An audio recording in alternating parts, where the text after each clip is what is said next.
안녕하세요. 닥터 가이드입니다. 오늘은 새로운 장비를 하나 소개해 드릴까 하는데요. 요새 니들링 RF가 클래식하긴 하지만 핫한 장비들이 몇 개 있죠. 포텐자라든지 버추라든지 실퍼맥스, 그 중에서 오늘 소개해 드릴 건 버추 RF입니다. 우리가 보통 니들링 RF는 어떤 용도로 많이 쓰죠, 원장님? 니들링 RF는 대부분 프락셔널 타입으로 되어 있고요. 겉 표면은 크게 손상을 주지 않으면서 안쪽에 저런침이 들어가서 많은 양의 에너지를 딜리버리하고 나오는, 그리고 모공이라든가 타이트닝 목적으로 많이 쓰고 있습니다. 네, 모공이랑 타이트닝 목적으로 쓰는데 저는 이걸 아주 쉽게 설명하면 오징어 굽는 거라고 얘기하거든요. 우리가 생각하는 좋은 장비의 요건은 겉에는 손상을 주지 않고 진피부터 에너지를 충분히 줘서 그게 타이트닝이 되고 모공을 수축시키는 그런 역할들을 많이 하게 되고, 버추는 특징이 펄스를 굉장히 쪼개서 여러 번 쏠 수 있게 돼 있고, 펄스 듀레이션이라든지 그 다음 니들 깊이라든지 이런 거에 대한 조절할 수 있는 베리에이션이 많이 늘어났죠. 그런데 숫자별로 하면 너무 힘드니까 여러 명의 임상 결과를 모아서 아예 세팅을 해놨죠. 그래서 모공에는 어떤 모드, 타이트닝에는 어떤 모드, 눈꺼풀, 흉터 이렇게 각자 구분이 되어 있습니다. 버추 RF의 가장 큰 특징은 이 눈꺼풀 올림에 되게 최적화되어 있거든요. 그 눈꺼풀 올리는 거는 어떻게 주로 시술하시나요, 정 원장님? 저 같은 경우는 과거에는 대부분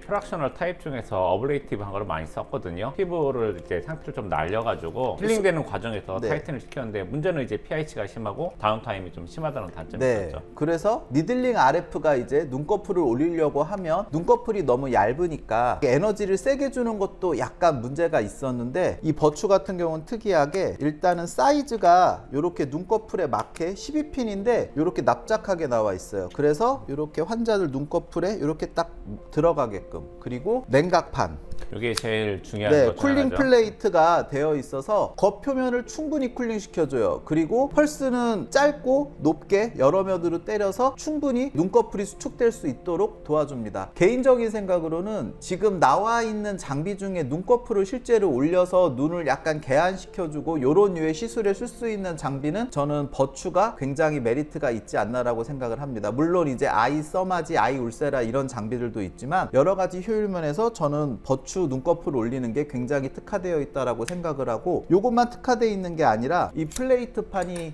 여러 개가 있거든요. 12핀짜리도 있고, 이건 눈꺼풀에 특화된 거고요. 얼굴과 이중턱 같은 넓은 부위를 할 때는 최장 36핀짜리가 있고, 그리고 냉각 플레이트판도 36핀짜리가 있어요. 시술을 하면서 얘기를 좀 해볼게요. 그러면은 시술 시작 전에 앞서서 모드가 5개 있거든요. 물론 이 모드를 결정하는 건 결국 뎁스랑 RF 타임, 얼마나 펄스를 길게 해서 쓰는가를 정하는 건데, 모드에 따라서 모공, 다음 리프팅으로 갈수록 더 세겠죠. 쿨링 플레이트를 믿고 세게 해도 피부에 크게 자극이 없는, 제가 해봤을 때는 얼굴이 붉어지는 게 시술 후 한 2-3일 정도, 그리고 마취 크림 정도로 하고, 조금 예민하신 분들은 이중턱이나 얼굴 컨투어링 쪽으로 강하게 하실 때는, 리프팅 모드로 하실 때는 투매를 깔아주는 것도 추천드려요. 오토가 있어서 한번 누르면 계속 연사로 나갈 수 있어요. 지금 요거는 모공 흉터 모드고요. 이게 그냥 단순히 메모리가 정한 게 아니라 꽤 많은 원장님들의 임상 데이터를 모아서 정한 거여갖고 꽤 신뢰도가 높습니다. 이거 리듬 어긋나면 누를 때 이동하고 뺄 때 누르는 가끔 꼬일 때 있잖아요. 요거 램프가 들어와서 그런 것도 막아주고, 국산 장비들의 특징은 인터페이스와 사용자 편의성이 굉장히 좋죠. 36핀이라서 굉장히 얼굴을 빠르게 할 수 있어요. 저는 일단 모공 같은 경우는 300샷을 쏴주고, 리프팅 같은 경우는 500샷을 쏴줍니다. 팁이 하나당 샷 제한을 두고 있지 않아서 한 사람이 쓰실 때 모드를 바꿔가면서 충분히 시간을 갖고 여러 번 쏴주실 수 있어요. 개인적으로 굉장히 회사에 고마운 부분입니다. 통증 어때요? 하나도 안 아파요.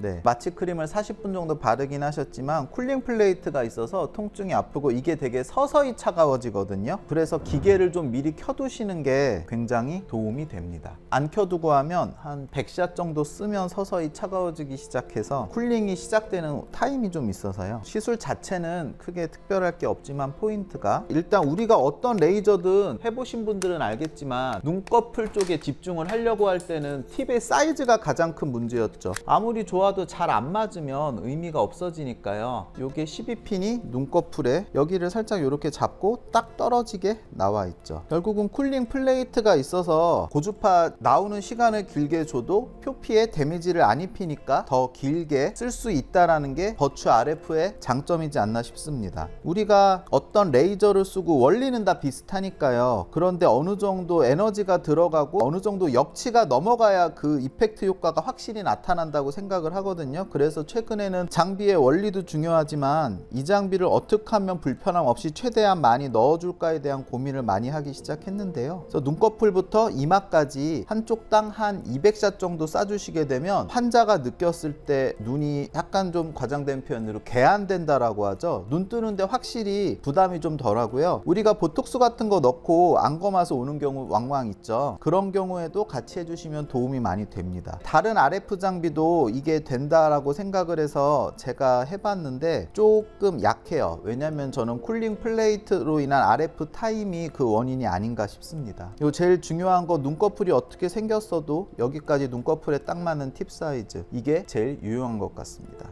네, 니들링 RF는 이제 병원의 기본 장비가 됐죠. 그래서 선택의 폭이 이제 많이 다양해졌는데 니들링 RF는 저는 개인적으로 외산 장비보다 국산 장비들이 훨씬 더 좋은 것 같아요. 물론 더 새로운 장비들이 많이 나오겠지만 지금 제가 쓰고 있는 니들링 RF 중에서는 저는 개인적으로 제일 만족하고 있습니다.